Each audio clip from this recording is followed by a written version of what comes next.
Testing Ulta's best rated drugstore skin tints on textured acne-prone skin. Some of these have a 4.5 star review, but how does it look on hyperpigmentation skin? Sit down bestie, skin tint season is officially here. Starting off with Milani's Conceal and Perfect Skin Tint, she retails for $18.49 and has 4.2 star reviews on Ulta's website. Based on the description, it's supposed to be a buildable light to medium coverage with a natural soft matte second skin finish. So let's see how this looks on my hyperpigmentation skin. I'm skipping color correction because I really want to see how this looks on my skin, if it covers my hyperpigmentation, if it's going to amplify my textured skin. So let's put her on. So far, she is gliding like butter. I really feel like this is a really beautiful formula. Some stick formulas usually take a second to warm up, but she really is going on really easy. The color match I think is pretty exact. I wasn't sure if I was shade 9 or 10, but I settled with 9 because it was the only one available. The one thing I get frustrated with Ulta is that a lot of their drugstore don't have testers. Like NYX is pretty good at having testers, but that's okay. I think this is a really good match for me. I'm going to blend her in with a brush. I normally don't get stick formulas as a foundation. I always like a liquid just because I feel like I can control the coverage and I can build it up. But this is really beautiful. It's so easy to work with and it is covering the hyperpigmentation. It is blurring, which is really nice, and it feels really lightweight on the skin. I'm going to see if this is buildable. So far, I feel like I don't really need to add much. My problem areas are my lower cheek just because I have a lot of hyperpigmentation and post-acne inflammation, but I'm going to see if it conceals it pretty well. It is very buildable. I'm genuinely so impressed. I wish you could really feel it because it feels like I have nothing on my skin. Now with like liquid foundations, like it can feel really light, but you know you have something on. This one, I genuinely feel like I have like a moisturizer on. Like it's very hydrating, very supple. So if you are maybe over 30 and you're having more crepiness, I think this is going to be a really great formula. And I'm not experiencing any pilling, which is really nice. And it's playing really nicely with my skincare. So everything looks really even and beautiful. I'm going to finish my full makeup and then I'll come back. Okay guys, I'm back. I just finished a quick natural makeup routine. Now I will say I did experience a little bit of lifting in this area and just a little bit on the lower part of my under eye, slightly towards the cheek. I was able to salvage it because of the cream formula. I'm curious to see if this is a continuous issue or if it was just a bad under eye setting day. We'll see, but it was lifting here, which was not the best, but it was easy to salvage because of the creaminess of the formula. I did add some rose and glycerin facial spray just to take out the powdered look, as well as the L'Oreal setting spray. Now I'm curious to see how this looks throughout the day. I didn't add any concealer. The only areas that I really did add was just my under eyes, a little bit on the forehead and chin, but I really wanted to keep the integrity of the foundation, so I did not spot conceal on my problematic areas. But so far I am really impressed and I really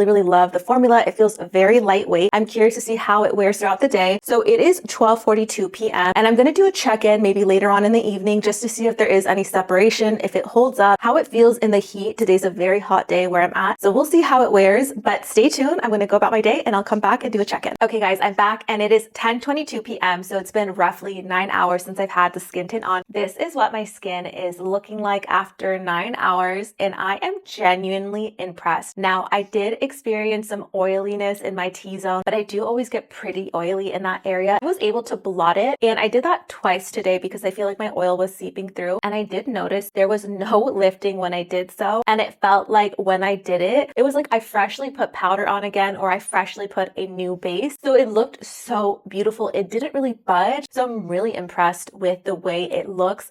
I love the formula. I think it goes on your skin like butter. It covers hyperpigmentation like no other. And if you wanted to color correct and then put it on, you will have a flawless, undetectable base. So honestly, I think it is such a beautiful formula, especially if you want to have a skin tint for the summer, but you're worried about that coverage. That's going to be the right formula for you. She is lightweight, breathable, and just very beautiful. My only commentary and maybe downside of it is one, the price. I just think drugstore overall is going up and up in price and it's no longer affordable. And number two is that I feel like for a well-known drugstore brand like Milani, there should be more shade ranges. I mean, there was like what, maybe 15 shades that I seen at my store. Maybe there's more options online, but there really should be more shades available because even for me, it was really difficult for me to get the perfect shade. And even with the one that I got, it wasn't like an exact match, but I had to make it work with my bronzer, with my blush and concealer. But overall, I think it's a very solid formula. I did experience a bit of a reaction, maybe the first couple hours having it on.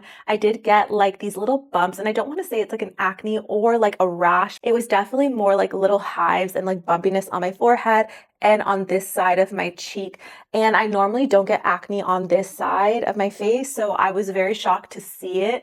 And it did look like I had a couple of hives. I know the camera maybe is not picking it up, or maybe I was just in my head. I tried to take a photo, it just wasn't picking up what I was seeing. And so that was like my downside. Now I think it could be to two ingredients in the formula. There's an ingredient called Astocarum Mamuru sea butter. I know I'm botching this. There's another ingredient called Psydium guava fruit extract. And I don't know if it's one of those things that kind of caused a bit of reaction for me. So I would say if you are acne prone or have sensitive skin, definitely test it on the back of your hand before trying it on, and maybe look into reviews to see if other people got a bit of a reaction, or maybe it causes breakout. So I definitely want to try this formula out throughout the week to see if it's a continuous thing and if it causes future acne. But overall, based on the coverage, the way it was wearing all day, and the fact that it looks still so beautiful after 9 hours is insane. I think this is a perfect formula to travel with because it's not a liquid and it's going to give you that coverage, and it feels so lightweight. Like truly, I feel like I have maybe a moisturizer on. I don't feel heaviness. I don't feel like, oh my gosh, I cannot wait to take my makeup off. Like I get that feeling when I wear foundation, and I don't feel that with this formula. So based on my rating, just considering the fact that I did have a bit of a hive situation and just a little bit of lifting when I was applying, I will